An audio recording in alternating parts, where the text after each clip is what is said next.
Hello everyone and welcome back to the DBMS revision series.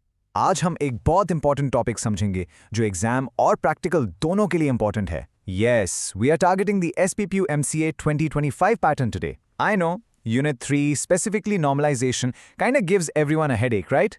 But trust me, by the end of this explainer, you're going to be solving these numericals with your eyes closed. So grab your notebooks and let's get started. Okay, let's dive right into this. Here is our quick roadmap for today. We'll start with normalization basics, then look at why we need normalization.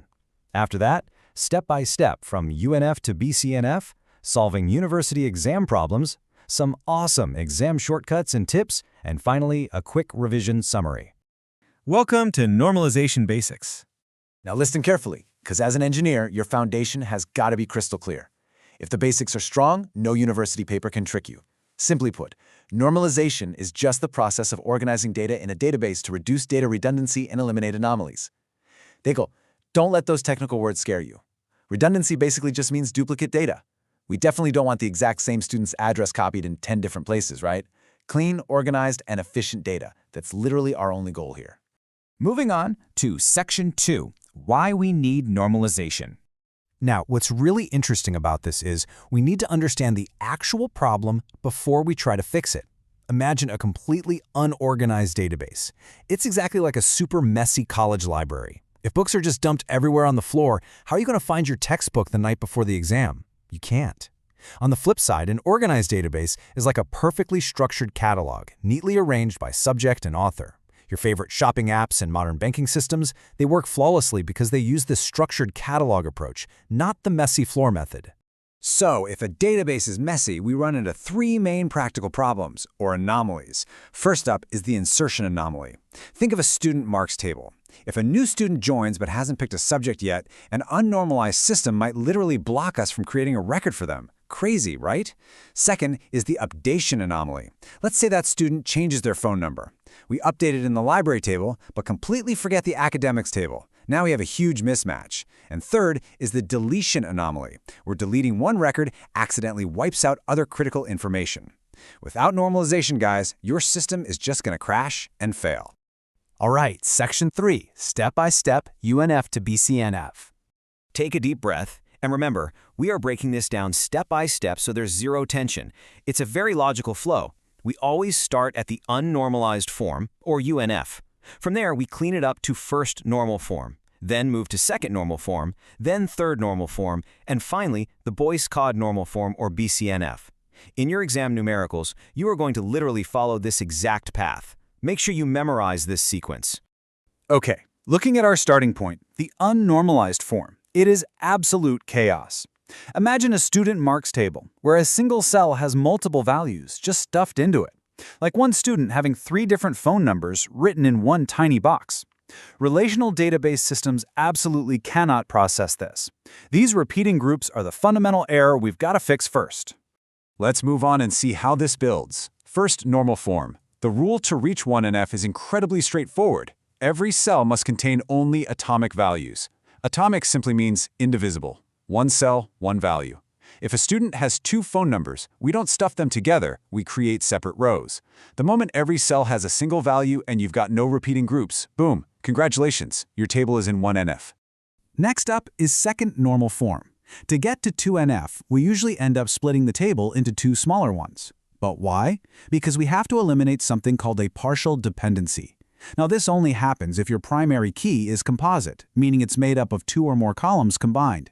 If a non-key attribute depends on only part of that composite primary key, well, that's a partial dependency. We absolutely cannot allow that, so we just separate that part out into its own shiny new table. After 2NF, we level up to third normal form, where we might split the tables even further. This time, we're targeting transitive dependencies. Think of it as the classic friend of a friend problem. If column A determines column B, and column B determines column C, then A is indirectly determining C. In 3NF, a non-prime attribute cannot determine another non-prime attribute. If you spot this happening, just cut that middle connection out and make a separate table for it. So, the crucial point is BCNF, the Boyce-Codd normal form.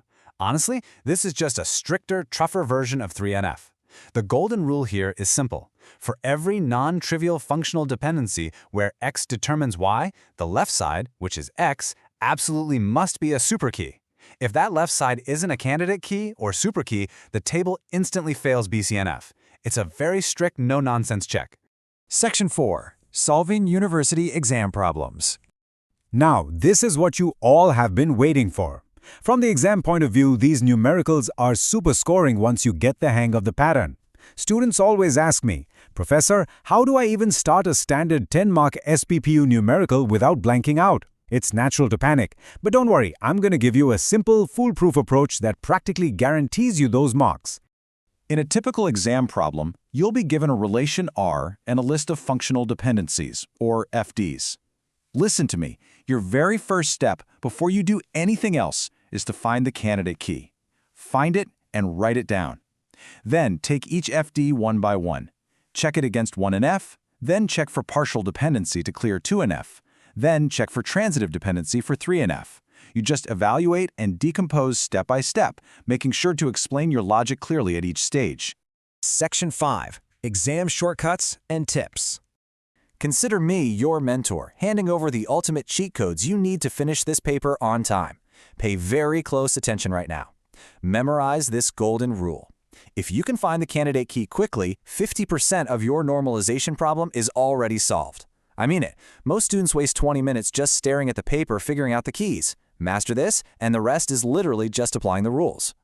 And this brilliantly illustrates how we can do this efficiently. Use these shortcut techniques. 1.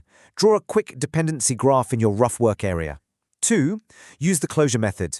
Any attribute that is completely missing from the right side of all your FDs, it must be a part of your candidate key. 3. Immediately label your prime and non-prime attributes. This stops silly mistakes in their tracks. 4. Always check the right side of your FDs first, so you can spot those missing determinants. Section 6. Quick Revision Summary. All right, sit up straight, focus, and let's lock this into your brain before the exam. Repeat these rules in your mind with me. 1NF. Strictly atomic values, 0 repeating groups. 2NF. No partial dependency. Non-prime attributes got to depend on the entire key. 3NF.